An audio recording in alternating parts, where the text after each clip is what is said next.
이 상황을 정리하고 상황을 좀 분석해 분을 모셨습니다. 신용환 교수 함께합니다. 안녕하십니까? 네, 안녕하세요. 네. 네. 자, 오늘 오시면서 속보도 좀 보시고 지금 네네. 현장 모습도 함께 하셨는데 결국에는 공수처가 체포영장 집행을 시작했습니다. 네. 뭐 출처를 밝힐 수 없지만 네. 어제 그저께 오후에 저희가 오늘 08시에 집행을 할 것으로 공수처와 그리고 경찰 네. 그리고 경호처 등등이 이제 긴박하게 돌아가는 것들을 알게 됐고요. 그래서 사실은 이제 몇 가지 그 걱정되는 사항들이 있어서 이제 지인들 통해서 네. 제가 대통령 직속 청년위원장 할 때에 이제 같이 인연 맺은 경호처 멤버들 그리고 이제 경호관들 실무자들은 바뀌지가 않으니까요. 그렇죠. 경호부장급 이상이 이제 부장급. 바뀌는데 네. 경호부장들은 이제 문재인 정부 때 핵심적으로 경호부장이 됐던 분들이 경호처 그 공채 4기들이거든요. 네. 근데 지금 이제 5기, 6기들이 그 4기를 제끼고 이제 거꾸로 경호부장급으로 이렇게 올라가 있고 근데 밑에 실무 경호관들은 아무리 이제 대통령이 바뀌어도 바뀌지가 않아요.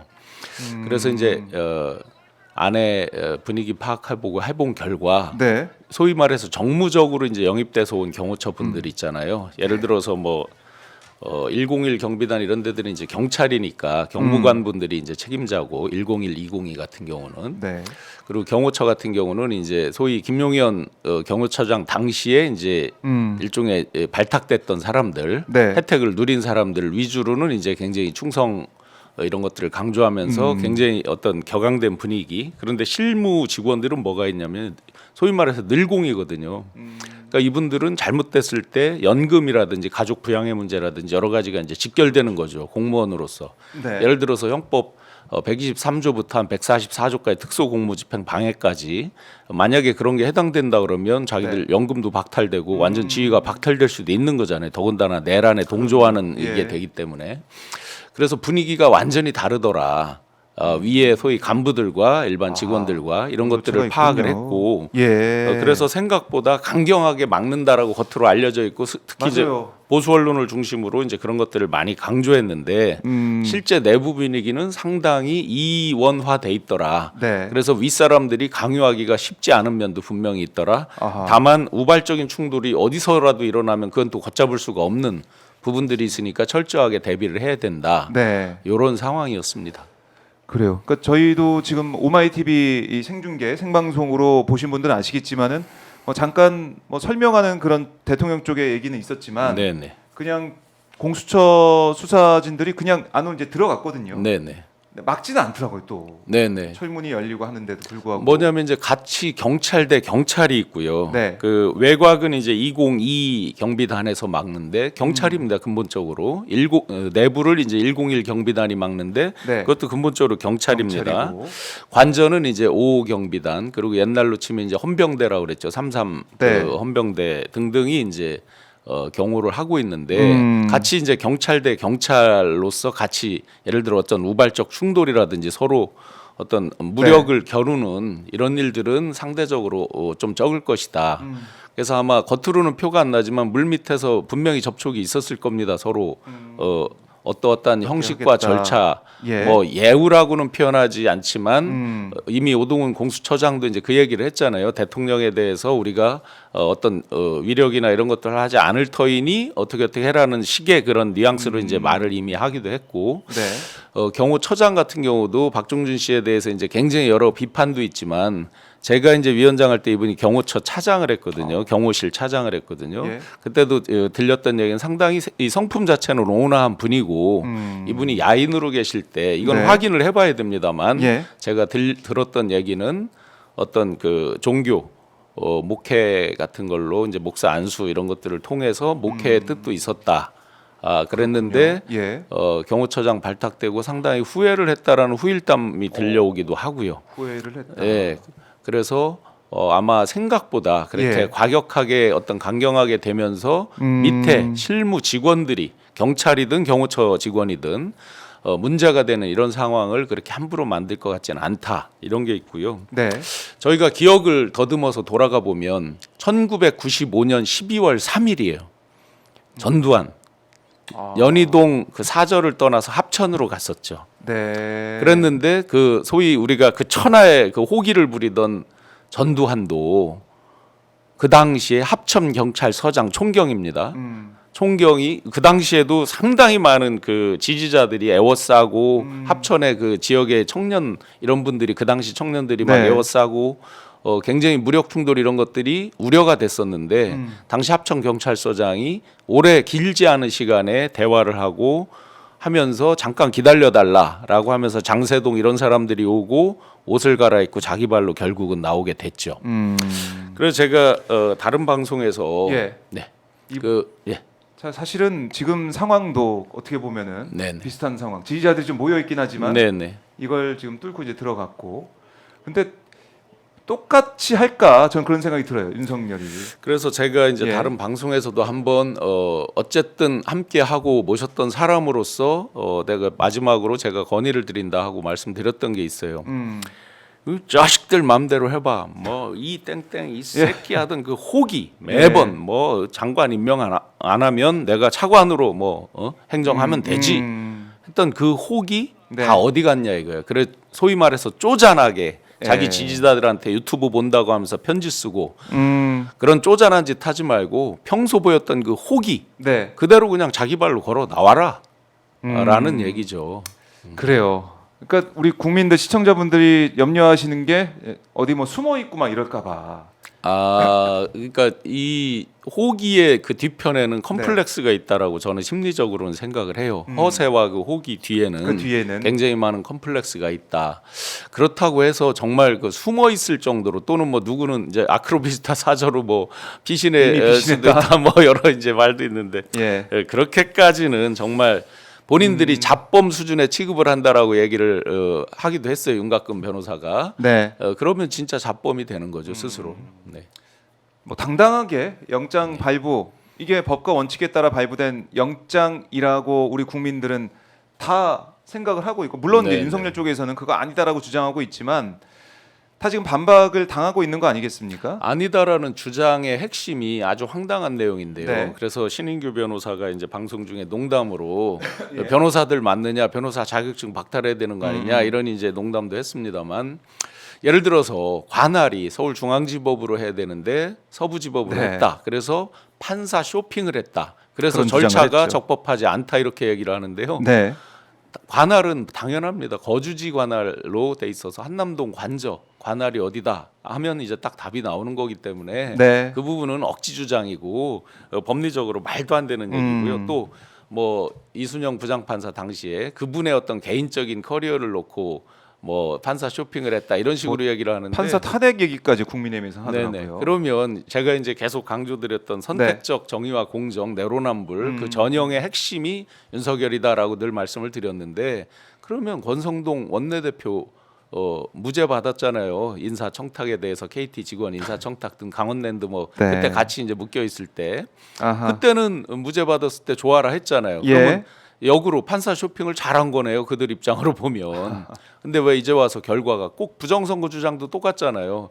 자기들이 이긴 거에 대해서는 말하지 않고 자기들이 진 것에 대해서 특히 기존에는 2020년 4.15 부정선거를 얘기하더니 최근 들어서 여론조사를 보니까 2024년도 요번 올해 네, 4월 4.10. 10날 그 예. 4.10 총선에 대해서도 부정선거를 주장하는데 그러면 자기들 정권에서 자기들 주관하에 더군다나 중앙선관위 사무처장을 자기 동기를 갖다가 약간 어거지스럽게 임명을 했습니다. 더 이상 그 어떤 사람에 대한 의심으로 부정선거를 얘기한다는 거예요. 네. 네. 참 이 부정선거 얘기하면서 이번 내란 사태를 일으키면서 선관위 직원들 체포하라면서 군인까지 정보사 직원들 뭐 보내고 난리를 피웠던 그 모습 국민들이 똑똑히 기억을 하고 있습니다. 자, 오마이TV를 통해서 현장 모습 함께하고 계십니다. 자, 관저 앞에 모습 조금 전까지만 해도 이 관저 앞에 저 까만색 이제 울타리 폴리스 라인 저게 좀 쳐져 있었는데 그게 열리고 지금 공수처 직원들 또 경찰 안으로 지금 들어갔습니다. 영장을 집행하는 그 상황이다 이렇게 보시면 되겠고요. 자, 이제 관저 들어가는 쪽에는 삼엄한 또 경비가 펼쳐지고 있습니다. 자, 아까도 저희 봤으니까 진짜 네네. 이게 부드럽게 열리더라고요, 그냥. 바로. 제가 어제 아침 그리고 어제 저녁까지 이제 간부 그리고 경호관이죠. 소위 공채로 이제 공채로 입사한 네. 그 경호관 등등을 이제 통화를 해봤어요. 그 위에서 들었던 얘기는 외부로 통신도 이제 다 하지 말고 다 차단한다라고 하는데 거기서 뉘앙스를 이런 얘기를 하더라고요. 그래도 실무 직원들이 다 뭐 가족들이나 이렇게 하는 것들을 막지 못하고 외부로 다 새어나간다는 걸 안다는 식으로 알고 있다. 막기가 어렵다 이런 얘기를 하더라고요 위에서. 아, 그 이제 경호관한테 물었더니 상당히 뭐 그렇게 위에는 긴박하지만 격앙돼 있지 않다. 직원들은 있지 굉장히 않다. 차분하다. 차분하다 네, 직원들은. 이런 얘기를 하고 사실은 이제 본인들이 여러 가지 법적인 것도 찾아보면서 네. 굉장히 본인들이 걱정이 많다. 소위 형사소송법 100조, 110조, 111조 이런 것들은 뭐 기본적인 것이고 네. 특히 이제 본인들 개인들에 대한 것까지 많이 걱정이 있다. 그래서 간극이 꽤 있다. 생각보다 그렇게 과격하게 막지 않을 것이다라는 얘기를 했고 일단 네. 저도 제가 아는 분들 또 당에 말씀드린 분들께는 그렇게 말씀은 드렸어요. 다만 시시각각 그 문 밖의 상황이 변하고 있었잖아요. 네. 그래서 우발적인 충돌이나 극렬 지지자들의 어떤 우발적인 행동 이런 거에서 촉발되는 부분은 정말 실시간 상황대로 대응할 수밖에 없을 것 같다. 네. 이런 이제 내용들을 말씀들을 드렸습니다. 네, 그렇군요. 자, 그래서 우리가 언론을 통해서 봤던, 그러니까 이 경호처가 뭐 네. 지금 진짜 막 준비를 하고 있고 어떻게든 막을 것이다 이런 어떻게 보면 긴장감을 불러일으키는 그런 보도. 네, 네. 실제로 내부 모습은 그렇지 않았다. 이거 사실은 이제 네. 소위 말해서 레가시 미디어나 소위 보수 진영의 뭐 유튜버 등등이 네. 이제 굉장히 어떻게 보면 조장에 가까운 정도의 발언들도 많이 나왔고 또 대통령의 서신까지 나오면서 굉장히 그게 긴장도가 더 높아졌던 것도 사실이죠. 네. 그런데 실제 이제 막는 경호처 직원들을 보면 경호처가 한 500 몇 명 됩니다. 이 공개된 것이 공개된 그래요. 것이. 예, 그리고 이제 외곽 경비는 안에서 경비하는 것들은 또 한 120명 정도가 더 있어요, 실제로. 그러니까 뭐 총원은 다 정확히는 밝히지 않지만 대략적으로 그렇게 나와 있고 한데 네. 그리고 동원할 수 있는 무력도 사실은 상상 초월입니다. 만약에 그 110조, 111조 네. 이렇게 적용을 해서 한다 그러면 정말로 동원할 수 있는 무력이 상상 이상이에요. 음. 그런데 과연 내란죄 지금 여차하면 네. 선전선동 동조가 되는 그렇죠. 거잖아요. 여차하면 그렇기 때문에 그 형법 87조 이제 내란죄 네. 그리고 그에 이제 선전선동 실제 추가적으로 지금 고소고발 되는 분들이 있잖아요. 선전선동에 의해서 그럼요. 선전선동도요 형량이 굉장히 높아요. 3년 징역 이런 것들이 쭉 있어요. 그래서 단순히 그냥 그 내란에 직접 가담이 아니더라도 그 차후에 선전선동도 굉장히 높습니다. 그러면 이제 공무원들 같은 경우는 정말 긴장할 수밖에 없는 것이고 또 일종의 이제 여러 TF 컨소시엄 형태잖아요. 경호처가 이제 원래 경호처 공채가 있고 나머지 이제 군에서 차출된 분, 뭐 경찰에서 차출된 네. 분 막 있기 때문에 각각의 이제 친정과의 관계들도 있거든요. 그래서 복합적으로 또 예. 인지상정인 측면들도 작동하고 그래서 생각보다 하여튼 우발적인 뭐만 잘 우리가 컨트롤할 수 있다 그러면 네. 국민들이 우려하는 그런 아주 강한 충돌 이런 것들은 없을 것이라는 건 어제 이제 이미 이 많은 내부 정보들을 통해서 좀 파악이 됐습니다. 네. 제가 조금 그 정도 기동량 할 정도면 네. 아마 직접적으로 협의하고 하는 분들은 아마 정확히 상황을 인지하고 그렇겠네요. 오늘 출발을 했을 겁니다. 그러니까 뭐 사전 정지 작업도 분명히 있을 것이고 물밑에서의 얘기가 오고 갔을 것이다. 그래서 어제 이제 소위 어제 왜 오후에 할 때 그때 이제 진입하는 거 아니냐고 많이들 맞아요. 얘기했는데 예. 사실은 제가 몇몇 분들께는 말씀드렸어요. 사전 정지 작업으로 그 극렬 지지자분들의 우발적인 어떤 돌출 행동 이런 것들을 사전에 이제 정리하기 위해서 한 작업이다. 예. 그건 이제 말씀드린 바가 있습니다. 그러니까 사실은 어제 보면 어제 오후에 계속 이 관저 앞에 뭐 누워서 네. 그렇게 연자농성을 하던 사람들이 네, 네. 또 있었는데 그 사람들 나중에 이 끌어내는 그런 경찰의 모습을 봐서 이게 확실히 통로를 좀 확보하고 있구나 생각도 들었는데 예. 일단은 그렇게 어제는 준비를 하고 그러고 만약에 이제 어떤 우발적인 상황이 있을 것 같으면 어떤 논의까지 있었냐면 지금 이제 기동대가 약 2천여 명이 이제 에워쌌을 거예요. 사실은 압도적 병력 숫자죠. 2,700 기본적으로. 넘게 예.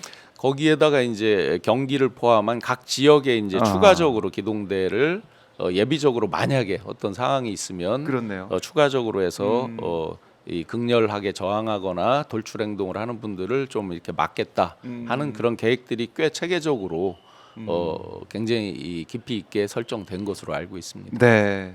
자, 지금 시간이 8시 25분입니다. 8시 2분쯤 공수처에서 이제 관저 안으로 들어갔고 공수처도 지금 체포 영장 집행을 시작했다라고 공식적으로 또 확인을 했습니다. 자, 이렇게 20여 분 정도 흘렀는데 사실은 체포 영장이 바로 뭐 지금 아무런 문제 없이 집행이 된다 그러면 뭐 금방 집행이 돼서 네네. 바로 뭐 이 과천의 공수처 청사로 가는 거 아니겠습니까? 아마 정상적으로 예. 집행이 되면 국민들은 지금 굉장히 이 분노하고 진짜 화가 머리끝까지 있는 분들이 그렇습니다. 정말 많지만 네. 정상적으로 집행이 된다 그러면 이제 최소한의 예우가 있겠죠. 뭐 예우라고 표현하면 그건 그렇지만 예를 오동훈 처장도 예의를 뭐 지키겠다 뭐 이런 얘기를 뭐 하더라고요. 기존에 사실은 우리가 기억을 더듬어 보면 박근혜 대통령 등등도 이제 구속이 되고 할 때 이제 수갑 채우고 이런 네. 모습들이 비춰진 게 있죠. 이렇게 가렸지만. 그렇습니다. 근데 아마 오늘 이제 체포지만 아마 그래도 호송차 이런 거보다는 네. 경호를 받으면 순순히 저기가 된다면 네. 경호를 받고 나갈 수 있게 하는 아하. 어떤 그런 정도의 모양새가 나올 수 있겠죠. 다만 그래요? 만약에 본인들 스스로 극렬히 저항을 한다면 그거는 이제 그 과정에서의 네. 저 어떤 돌발 행동을 제지하고 간다면 이제 호송차로 가는 이런 네. 것들이 그 둘 중에 하나의 이제 모습이 좀 있으면 나올 수 있겠죠. 네, 아마 이제 논의도 안에서 있을 걸로 보이고요. 아, 정말 진짜 어디 뭐 숨어 있다 그러면 수색 영장도 있기 때문에 좀 충분히 수색이 가능한 상황입니다. 자, 오마이 TV를 통해서 지금 함께 하고 계신데 오마이 TV 화면을 통해서 실시간으로 관저 앞의 모습 보고 계십니다. 자, 관저 앞을 막고 있던 그 울타리 그 뭐 치워져 있고 지금 안으로 아까 준비가 돼 있던 경찰 경력과 그리고 공수처 직원들이 안으로 다 지금 들어가 있습니다. 그런 상황인데 일단은 윤석열 입장에서는 그제 내놓은 그 메시지 네네. 보셨죠? 네, 우리 봤습니다. 보실 수는 보셨을 네. 것 같은데 처음에는 가짜 뉴스인 줄 알고요. 그러니까- 자세히 봤습니다. 근데 밑에 보니까 네, 자, 사인도 서명이 예, 서명도 맞고요. 예. 그래서 어쨌든 그게 들어가 있어서 그걸 보면서 많은 분들이 깜짝 놀랐고 결국에는 끝까지 싸우겠다라는 의지를 천명했다. 네. 이게 말이 되느냐라고 많은 분들이 분노하셨는데 어떻게 보셨습니까?